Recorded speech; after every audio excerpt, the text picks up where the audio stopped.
علی بھائی وہم سے چھٹکارے اور قلب مطمئنہ کے لیے کوئی وظیفہ بتا دیں. اوور تھنکنگ ہی نہ کریں، یہ ہے اصل میں اس کا علاج. وظیفوں سے نہیں علاج ہونا جب تک کہ آپ خود یہ ڈیسائیڈ نہیں کریں گے کہ آپ نے اوور تھنکنگ نہیں کرنی. اب آپ نے کوئی اسپیسیفک ٹاپک تو نہیں لکھا ہوا اوور تھنکنگ کے پوائنٹ آف ویو سے. توکل کے منافی ہے اوور تھنکنگ کرنا کسی بھی معاملے میں، یہ ذہن میں رکھیے گا. اگر آپ اپنے مستقبل کے حوالے سے یا کسی اور معاملے میں اوور تھنکنگ کر رہے ہیں تو توکل کے منافی ہے.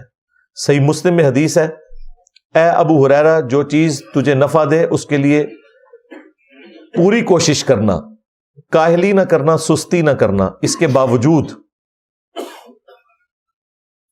اگر رزلٹ تیرے خلاف آ جائے، اور اس میں یہ بھی الفاظ ہے اللہ سے مدد بھی طلب کرنا، سستی نہ کرنا، کاہلی نہ کرنا اور اللہ سے مدد طلب کرنا، اور اس کے باوجود رزلٹ تیرے خلاف آ جائے تو پھر یہ کہنا جو اللہ کی مرضی، اگر مگر نہ کہنا ورنہ شیطان کا دروازہ کھل جائے گا. تو اگر مگر کے چکر میں آپ نے نہیں پڑھنا. اسی طریقے سے بعض لوگ وضو کرنے میں 3 بالٹیاں پانی بہا دیتے ہیں.